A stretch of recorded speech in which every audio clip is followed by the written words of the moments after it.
All right, hang on just 1 minute. We'll get this all squared away.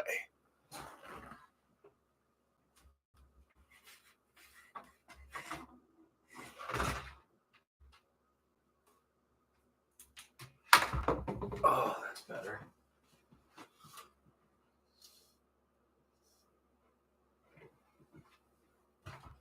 All right. Wow, that is some bright light, I gotta say.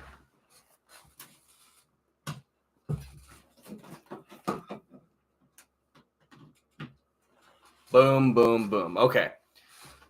Welcome in, everyone, to the Big Blue for You podcast. This is an emergency podcast. I know, been away for a long time. It's time to bring it back. I'm trying to get set up as I do this on the go. So this will definitely be some type of nightmare. Hope you guys enjoy it. But I think we got to have a talk. After Kentucky loses to Oakland in Pittsburgh in the first round of the NCAA tournament, once again, we go out in the first weekend, which we haven't made it past the first weekend now in 4 NCAA tournaments. We missed one of those times because we went 9-16. So I think it's important for us to have this conversation. Is it time to move on from John Calipari? I put end of an era kind of as a question. Is it time? Is it time? Is it time? If we look at the last 4 years of this Cal era, we went 9-16 for starters. We lost the first round to St. Peter's with the National Player of the Year, by the way, the unanimous National Player of the Year. Then last year was last year. We lost double-digit games and went out in the second round to a very mediocre Kansas State team. And then this year, once again, double-digit losses, go out in the first round to a very bad team. You know, I was in that building, and let me tell you, walking out, it felt like a funeral. Talking to Kentucky fans after the game, it felt like a funeral. It felt like it is over. It's time. It's time to move on. It's time to have somebody else. I'm going to kind of break that down and kind of tell you more of what I think. Is it time? Who would replace him? And what exactly all do we need to do? And what can we do as a fan base? Because right now, the decision is in the hands of the athletic director, Mitch Barnhart, who after the game, you know, normally after a bad loss, he will talk about and say, hey, we still support the coach, this, that, and the other. Well, he didn't really say that this time, which makes me think he's really considering it. I think most of the fan base is just done with Cal and done with Cal ball in general. They're just ready to move on. You know, I find myself in that boat. I'm ready for a new coach. You know, John Calipari, his first 7-8 years is about as good as it's going to get, okay? We were winning the SEC all the time or the SEC tournament. We were making a Final Four. We won a national title. We were going to Elite Eight. Like, there's nothing to complain about. The first, even you could stretch that to 10 years. From 2009 all the way until the COVID shutdown, we were the premier brand in college basketball, which we still are the premier brand. But we haven't had any type of success that actually matters. We haven't won the SEC. We haven't won the SEC tournament. And we continue to lose over and over and over again to bad teams, and it's disgusting. I think we've got to move on. I just don't think that this is a relationship that is going to last. We as a fan base, I think, are sick and tired of the Cal bullcrap, man. We're sick of swaggy Cal. We're sick of losing all the time, and we're sick of hearing about NBA prospects. We're sick of hearing about, oh, hey, look how many guys I put in the NBA. We put guys in the NBA from this program before you got here. You ever notice with John Calipari, he thinks he's Kentucky basketball. In his mind, he thinks he's Kentucky basketball. He thinks he is what matters when it comes to Kentucky basketball, and he doesn't. We won 7 titles, counted 7 without him, and we'll win plenty more when he's gone. You notice how when he talks about the NBA guys, he only talks about his guys? He doesn't talk about Keith Bogans, Tayshaun Prince, Rajon Rondo, Chuck Hayes, Jamal Mashburn, Antoine Walker, Mark Pope. He doesn't talk about any of Derek Anderson. He doesn't talk about any of those guys that played in the NBA and were in the NBA, a lot of them for a long time. And in some of their cases, they made more than $100 million back in the 90s. He doesn't talk about those guys. He talks about his guys because he's all about him. He's not about this program. He doesn't care about the fans. He doesn't. Look, I love John Calipari for his first 10 years here. I love him for it. I will always love and respect and have a place in my heart for John Vincent Calipari, okay? He was the godfather from all three movies, if you want to call it. He was the king of of Kentucky basketball. He was the king. But that time has come and gone. And we're sitting here reminiscing about the good old days, and we need to look at what's going on now. It continues to go straight downhill. It just continues to get worse and worse and worse and worse. Year after year after year after year. And things are not getting better. The staff has changed. The players have changed. The one thing that hasn't changed is the head coach. You know, I used to defend John Calipari to no end. People would say he's not a good coach. That's crazy talk. He's a great coach. He's an all-time great coach. He deserves his place in the Naismith Basketball Hall of Fame. He has rightly earned it. And he did take this program from a very dark place and brought us an immense success. But we are back in that dark place once again where things are just falling apart and everything's going to shit. And I just don't understand how you can keep this guy around in this toxic environment. It's toxic now. The fans are sick of him. I think he doesn't even care if he's here at this point. Because if he did care, and if he cared about winning, only cared about winning, he wouldn't be doing podcasts the week of the NCAA tournament with this season on the line. This guy has gone from the best coach in the country. He was the king. He was the top of the mountain. And he's come crashing down to just being another guy. You know, we have 2 postseason wins since the Auburn loss in 2019. 2 postseason wins. 1 against Vandy and 1 against Providence. That's unacceptable, man. And we've lost 3 games. We lost more than 10 games 3 times in 4 years. That's unacceptable. And the 1 year we didn't, we lost to a 15 seed. It's unacceptable, man. There's no reason for him to have a job. He's got to go. I don't understand the argument either for keeping him. What has he shown you that makes you think it's just magically going to be better next year? Okay, this was the year that we were all pointing to across the board that no matter what's happened beforehand, DJ Wagner's coming in. We got all these guys coming in. They're going to be great. And frankly, DJ Wagner, Justin Edwards, Aaron Bradshaw, none of them were any good. Reed Sheppard was great. Rob Dillingham was great. Antonio Reeves was a borderline All-American. Really, he should have been an All-American, but whatever. Trey Mitchell was terrific when he was healthy. And look, I can talk about the Oakland game if you want. I was in the building 5 rows off the floor, okay? I saw it closer than just about anybody, and I can tell you the players were terrified. They didn't want to be there, and I knew from probably about the 12-minute mark on that we were going to lose.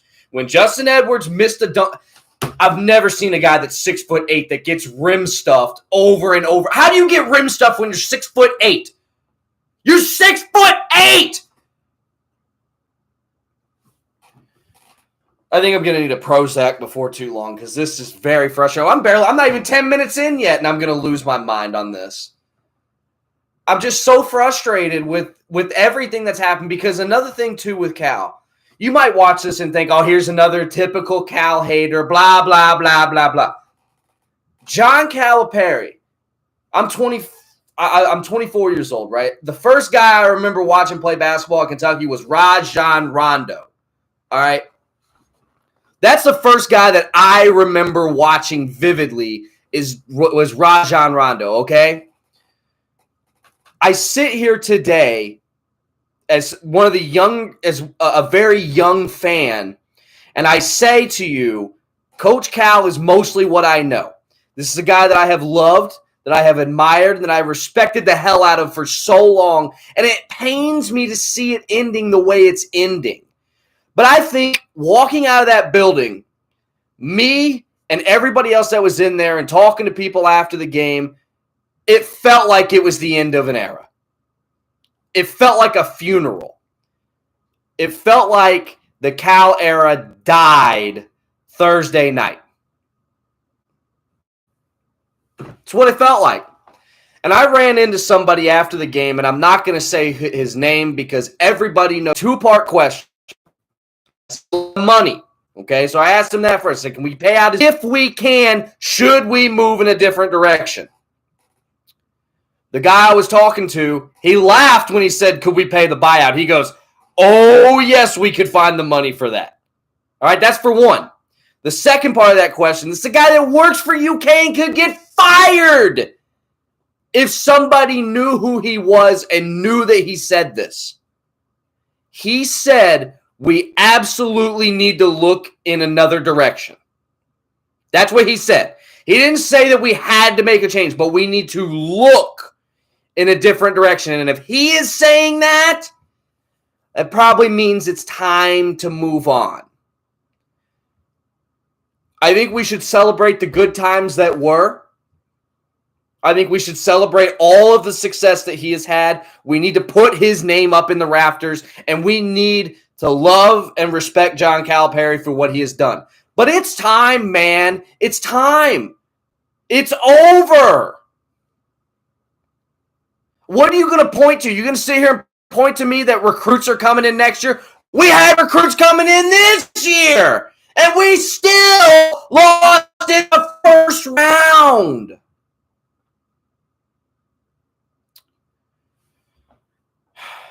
I just think that this is tough, man.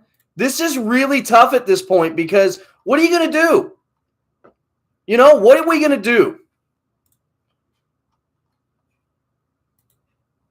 What are we going to do?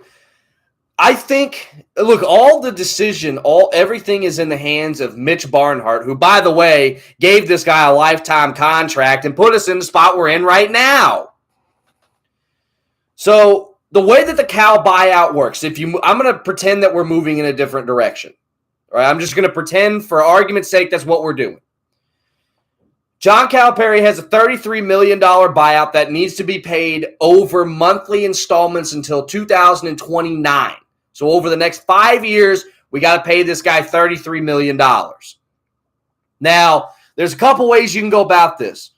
One, you could write him a big fat check for $33 million and tell him, have a good day. That's not going to happen. They'll pay it out over time. Number two, his buyout actually decreases if he takes another job. So let's say he's not going to take the Michigan job because the Florida Atlantic coach just took that. But let's say there's another job that opens up and pays him $3 million a year, whatever.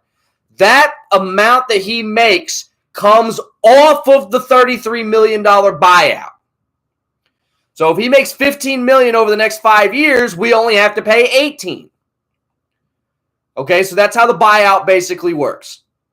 So it's not as bad as you think it is. This is not impossible to get rid of him.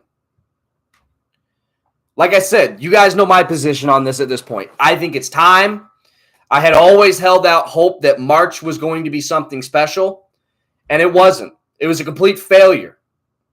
This season, once again, the last 4 years have all been complete and utter failures. We haven't won the SEC regular season. We haven't won the SEC tournament. And we sure as hell ain't won jack shit in March. His time has come and gone. It just is what it is. I do think it's important, though, that if we move on, we need to talk about guys that could replace John Calipari. So who are those guys? Well, I think there's a few unrealistic and then a few realistic options. So let's talk the unrealistic first. This is wishful thinking. Jay Wright, Brad Stevens. Those are the two that would be the most wishful. If you got one of those two guys, you do cartwheels.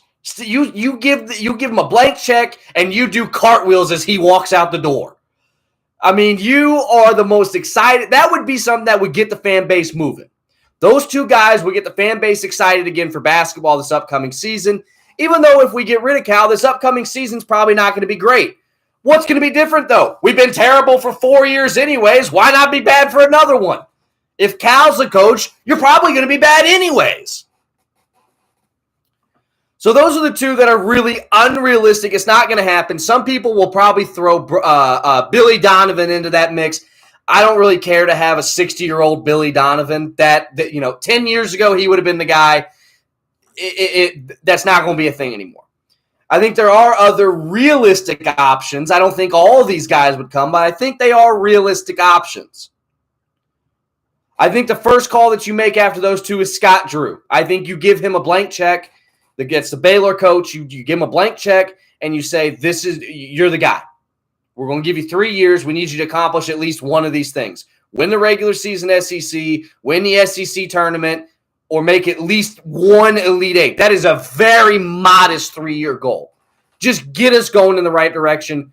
After the 3 years, we'll take a look and see if you've done it. You need to accomplish all three of those things. If you accomplish two of them, whatever, you win a national title, it doesn't matter at that point. And for those of you that wouldn't be excited about Scott Drew, who are you going to get that's better than Scott Drew? This guy won a national title at Baylor! You know, Baylor, before Scott Drew got there in 2003, had made one NCAA tournament since 1950. This guy is an outstanding coach, and I don't care about the personality of the coach. I don't want to hear that this guy needs to be a rock star or he needs to have a big personality. I want a guy that's going to be as boring as all get out and only cares about winning basketball games. And Scott Drew is that guy.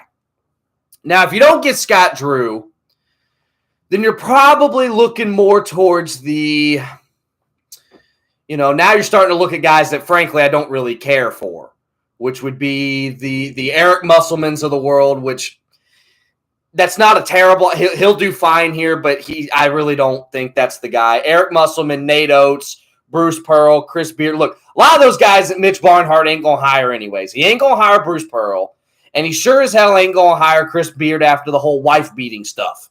Okay? He ain't hiring those two guys. Eric Musselman's probably not going to be here, and Nate Oates probably won't be either. So if it ain't Scott Drew, then who's it going to be?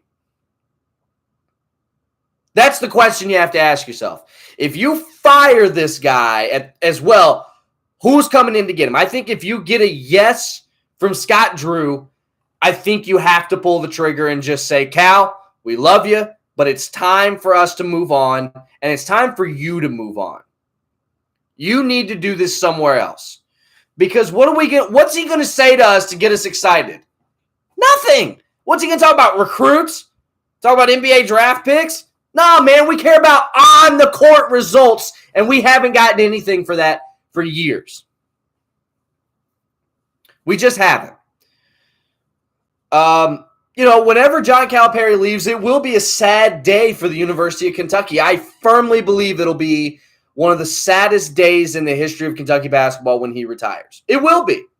Or if he's fired, whatever. It will be a sad day when he leaves. But I think it's probably the thing that needs to happen at this point, and it hurts. It makes me sad to see a guy like him going out the way that he's going out. I just think that's the reality of it, though. I think that we are in a spot that is unsustainable. We're in a relationship that is unhappy and, frankly, is toxic. And if cheating on your college basketball coach was an option, hell, at this point, I think the fan base would do it. I mean, they would. They would. I think we would cheat on him at this point. we need a divorce. We need a new coach, I think. But look, if he's back, I'll cheer every game. I will pray that we win, and I will pray that I am wrong. Guys, I know it's been a long time since I've done one of these podcasts. I have a new setup now, as you can see. I got the webcam set up and everything else. No longer on the iPad, but I think this is kind of the format I'm going to have to do them in. It's more live streams, less editing, just me kind of talking in general. We always try to keep these under 30 minutes or so. Allegedly, there's going to be more information that releases tonight. I hear that Matt Jones of Kentucky Sports Radio is going to be doing some type of Twitter space. If it's something that I need to come on and talk about, I'll hop back on here and talk about it. But for now, this has been the Big Blue for You podcast, the end of an era live stream. Let me know what you think down in the comments. Tell me everything that you're thinking about. I'm excited, not excited actually about anything going on right now. But I do enjoy doing these. I'm glad to get back to it. Glad to be here with the new setup. And guys, leave a like, leave a comment. If you think I'm a deranged lunatic, a babbling moron, don't be mindless sheep, people. You smash that dislike button. Tell me I'm an idiot in the comments if you disagree with me. And for that, we're here about 21, 22 minutes in. I think it's time for us to go on ahead and end this podcast. So like I said, if you haven't already, smash that subscribe button, hit the like button, leave a comment down below. Unless, again, you disagree with me, then you need to unsub, you need to hit that dislike button, and you need to tell me I'm an idiot. Do not be mindless sheep, people. I'll talk to you later.